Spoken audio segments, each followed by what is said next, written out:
In Laboratory Reddit, today's story is... My biological parents abandoned me at birth, and 15 years later they contacted me through a photo in the newspaper to tell me something devastating. My birth parents met during their university years. My mother became pregnant with me without planning to. Neither of them were ready for parenthood and didn't know what to do. They consulted with my mother's family and made the decision to give me up for adoption. That's how I ended up in the foster care system. Living in foster care was not what many people imagine. I had no family of my own, I had no one to lean on or turn to, and I experienced a constant feeling of loneliness. What made the situation even more difficult was not only the absence of family, but also the bullying I suffered. I was constantly picked on by older children who seemed to target me for being reserved and different. I wasn't the kind of girl who could defend herself easily, and my introverted nature made me the perfect target for them. They made fun of me for being studious, for not fitting in, for being too quiet. For many years, I didn't know my origins, who my real parents were or what my story was. I had no information about my biological parents, and I didn't understand why they decided to give me up for adoption. That part of my life was a mystery that no one talked about. Eventually, I was assigned to a family that seemed to have a somewhat better foster home. At first, it seemed that my situation would finally improve. I was excited because I finally had a family. However, I quickly realized that this new life was not as good as I had anticipated. The family that took me in seemed more interested in the financial compensation they received for taking care of me than in showing genuine concern for me. They treated me as if I were simply an additional responsibility. I was assigned a small room full of other children who were in the same situation as me. We were all crammed into the same space, with no privacy, creating a suffocating feeling. It was difficult to feel part of a family when I was treated like that. The only thing that gave me strength was school. It was the only place where I could concentrate on my studies and try to build a future for myself. Although everything else in my life seemed so complicated, at least at school I had the opportunity to escape temporarily and dream of something better. During my time at secondary school, something extraordinary happened that I will never forget. I won the school spelling bee. It felt like one of the greatest achievements of my life up to that point. To make it even more special, my name, my photograph, and the name of my school were published in the local newspaper. For someone with my kind of life, this represented a great achievement. But this recognition also marked a turning point in my life in a way I could never have imagined. It turned out that newspaper article was the means by which my birth mother learned about me. After giving me up for adoption, she had always been curious about me. She had tried to find me before, but for years she had been unsuccessful. However, after seeing the newspaper and recognizing my name, she finally had the sign she had been waiting for. She took the first step by looking for more information about me. Somehow she got my address and sent me a letter. To this day, I'm not entirely sure how she got that information, but that's how she managed to contact me.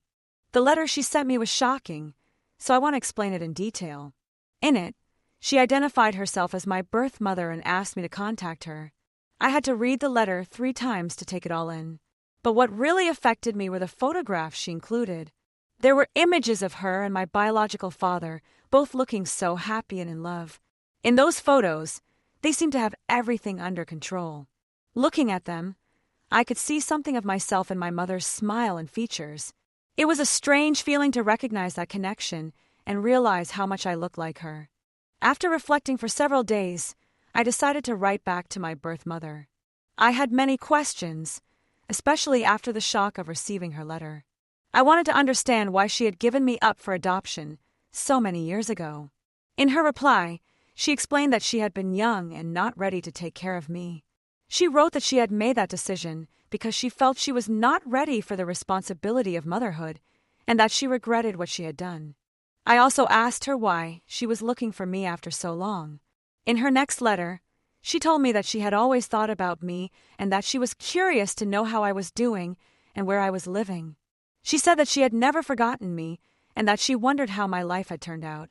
After weeks of exchanging letters, the situation escalated even further. My birth mother asked if she and my birth father could meet me in person. I wasn't sure I was ready for that kind of encounter. Part of me wanted to refuse because it felt too intense, but she insisted it would only be a meeting and that there would be no harm in us getting to know each other and talking. After much hesitation, I agreed, thinking it might help me understand more about my past and my origins. The day I met my biological parents turned out to be one of the most uncomfortable and unpleasant experiences of my life. From the moment I arrived, everything felt strange. Neither of them seemed comfortable in my presence. They didn't even greet me properly. No hugs, no handshakes. My biological father barely looked at me and didn't say a word during the whole meeting. It was as if he were physically present but emotionally absent. My mother, on the other hand, seemed nervous and kept talking about random topics from her life, avoiding any silence during the meeting.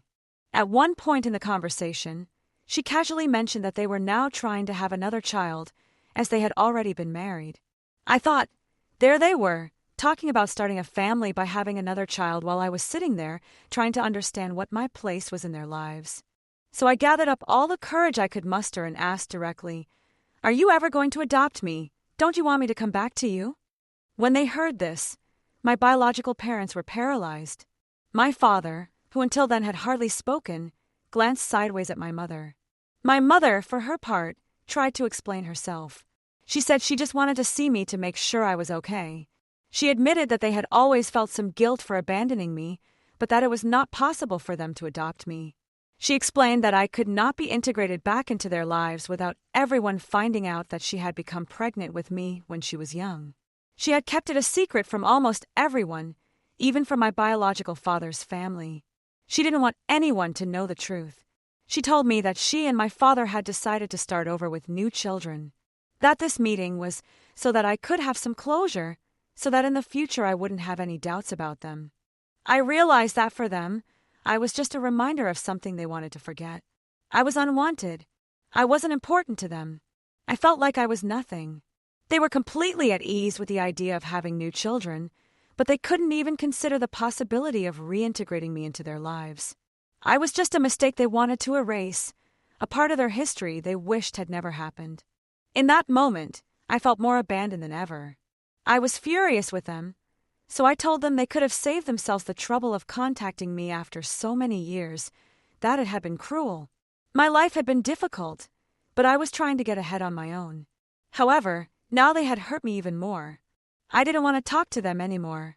I didn't want them to play with my emotions, giving me false hope only to disappoint me again. I looked directly at my birth mother and told her that she could continue with her life as she wished, but that it was not my responsibility to make her feel better or to ease her guilt.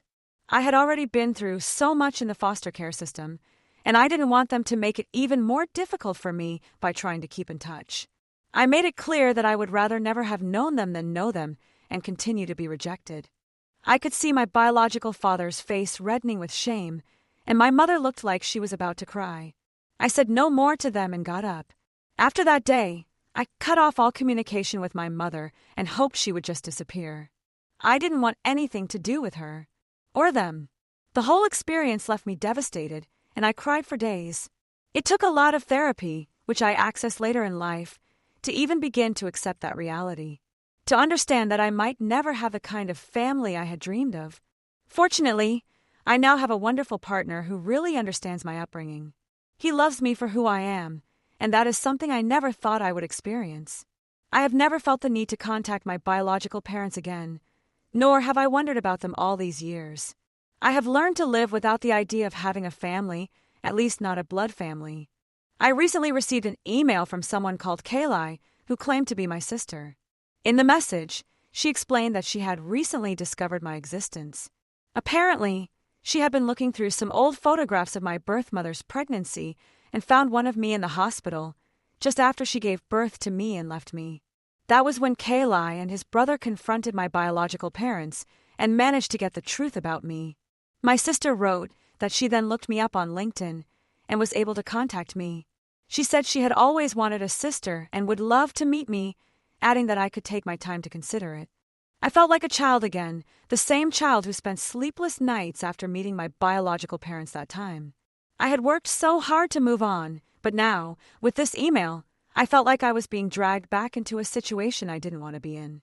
I was still absorbing her message when, 2 days later, my birth mother also contacted me. Apparently, she had obtained my email address through her daughter, and in her message she invited me to dinner at their house. She mentioned that her children had many questions for me and that she really wanted me to come and meet them all. She even wrote that my biological father would behave better this time, as if she were acknowledging how uncomfortable our last meeting had been, when he barely spoke to me and refused to interact with me. I feel like they're just trying to act like they care for their children, so as not to look bad in front of them, when in reality, I'm convinced that my biological parents don't truly care about me. Their sudden interest in me feels like a lie, and I'm not sure if I want to be part of it. So now I turn to Reddit just to be sure. Am I the bad guy if I decline their dinner invitation, or should I make the effort for my siblings? Update 1. The comments have been divided between not going for my parents and those who say that my siblings could be very different from them. And I am just as divided because my sister certainly sounded like she wanted to have a sister, unlike my parents who were just curious about me. The worst part of all this is that it is a rather unique experience because there are not many people going through the same problem who can give me advice. To add to this, last night my birth mother sent me another email. She asked if I was going to accept her invitation to dinner next weekend, and even asked what my favorite food is so she can cook it for me. At first, I didn't know what to think. To be honest, it was a little unsettling. She's asking me such thoughtful questions, but it feels strange because she's been a complete stranger to me all my life. I've never had a relationship with her, and now, out of the blue, she's acting like she cares about all these little details, what I like to eat, when I can come, and things like that. My intuition tells me that her children are asking why they gave me up for adoption, and they don't know what to say. They probably want to treat me well at dinner, make me what I like, make me feel good, so that their children don't hate them for what they did to me. Of course, I have no experience because I have never had a family. But if I had, knowing that my parents gave my sister up for adoption and never came back for her would bother me. I'm still torn between wanting to meet the rest of my biological family or leaving it all behind. It's a difficult situation, and I really need time to think about it. Update 2. It's been a while since my last update. After much internal debate, and honestly, a great emotional struggle, I finally decided to meet with my biological parents and their children, Siley and Matt. I didn't do it for my parents, I did it for my siblings. I wanted to meet them because my sister's email sounded sincere, just as I didn't want my parents to tell a different version of events. From the moment I walked through the door, my biological parents acted excessively kindly, almost as if they were trying too hard to show how worried they were. It was obvious that they wanted to appear as the perfect parents in front of their children, as if they were trying to erase the past and prove that they weren't the villains who had abandoned me. Their behavior felt so rehearsed, so calculated, as if they were putting on a show for their children, trying to clean up their image. I could tell that they didn't want to be seen as bad parents, especially not in front of their children. This time, even my biological father asked me a lot of questions about my life, and he seemed overly enthusiastic about meeting me. As Siley and her brother were interested in knowing about my life and my experience in foster care, I decided to be completely honest with them, just as they wanted, and tell them the painful truth about how horrible my childhood was. I told them about the abuse, the bullying, the loneliness. I opened up about everything I faced, everything I had to endure growing up without a family, without anyone who really cared about me.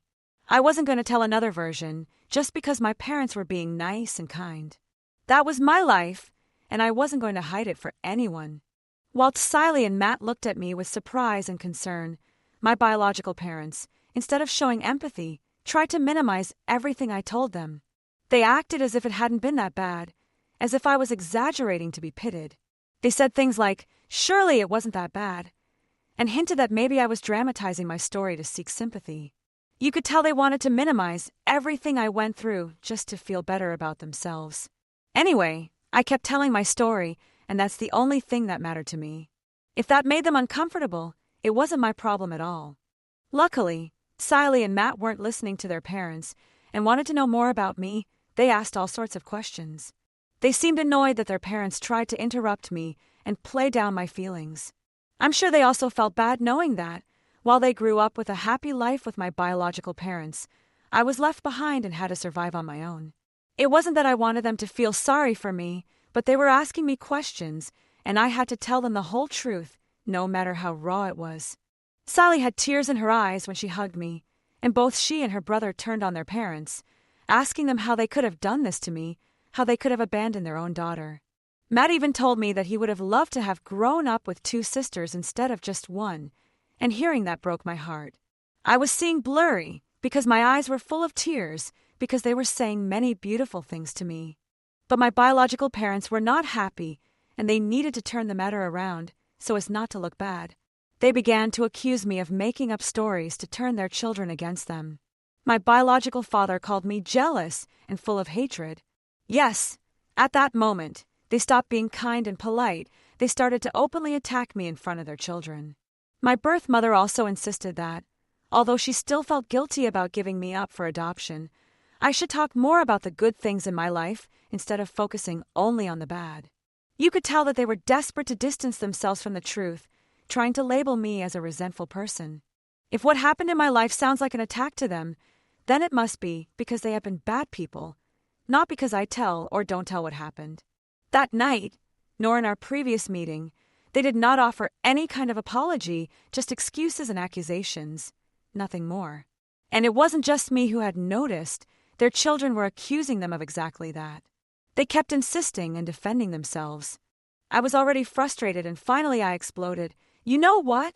Enough is enough. I've told you the truth. I've told you what you put me through, how your actions affected me for years, and yet all you've done is try to twist it and make me look like the bad guy. You don't want to hear the truth, do you? You have never wanted to face what you did to me, and now you are acting as if I am the one who is broken. Well, I'm done, it's over. I don't want you to contact me again. I don't need you, and I don't want you in my life. I have been better off without you, and I intend to stay that way. I sought Siley and her brother, and they seemed furious with their parents. They asked me to stay a little longer, but I didn't want to be there anymore. Nothing good was going to happen if I stayed any longer. So that was the result of the meeting. I don't want to think that everything was bad, because I felt really good with my siblings, even though my parents tried to ruin everything. But yes, my biological parents are never going to accept that they messed up by getting back in touch with me through their own fault. They have always done it for selfish reasons, and even their children have seen that side of them. Update 3. A few weeks have passed since the meeting with my biological parents, and I thought that would be it. After that, my parents didn't want to see me again, and they probably would have forbidden their children to do so too. I'm not sorry, I said what I had to say. But I received messages from Siley and Matt. Both apologized on behalf of their parents. Siley and Matt admitted that they were horrified to hear about everything I went through in the foster care system and to see how their parents minimized my story. They wrote to me about how ashamed they felt of them, how they never expected their own parents to treat a daughter like that. After I left, my biological parents continued to deny my side of the story. They kept minimizing everything, acting as if I was the one who was wrong for having told them my story. At one point, my biological father even went so far as to say that he felt no remorse for abandoning me. Siley and her brother said that hearing the truth from me and seeing their parents' reaction made them see clearly. They could no longer see them in the same way. Now they saw them with different eyes, and that made them question everything they had ever believed about their family. They both offered to meet up again or to help me in any way they could. They wanted to be there for me, to somehow make up for what their parents had done to me. I think they feel guilty about themselves and about my parents, but I don't think they should feel guilty because until recently they didn't know I existed. They want to know more about me, and I will grant them that wish, but that's as far as it goes. I also wrote to them that, although my time in the foster care system was hell, that was now behind me. I rebuilt my life piece by piece with my own hands. I told them that I understood their anger towards their parents, but that I didn't want to be the cause of a break between them. They had their own lives, and I didn't want to be the cause of more conflict in their family. Siley and her brother sent me a few more emails trying to convince me to at least keep in touch with them. But I don't know what I'll do. Part of me wants to keep in touch with them, but another part wants to stay away from my biological parents. Update 4. I have kept my distance from my parents because I don't want to hear them accuse me of something again, when they have been the horrible ones. Anyway, my siblings have done something that has caused a family earthquake for everyone. They have told the rest of the family the truth. My biological father's parents never knew about my adoption, while my mother's did, if they remember correctly. Well, both Siley and Matt went to tell them everything about me, about the contact we had years ago, and about the last dinner. This unleashed a family war of biblical proportions. I received another email from Matt and Siley telling me what happened, as well as warning me that I would soon receive other emails, and not from them. My father's parents were surprised, and curiously eager to meet me. But at the same time, they were angry with my biological mother's parents for not having told them anything.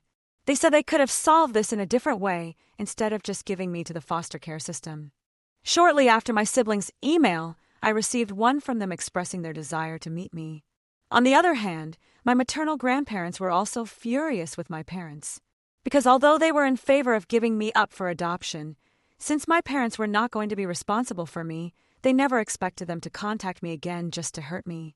Even the Last Supper seemed like a horror to them because that was not the way to handle the situation. They also wrote me an email wanting to get to know me.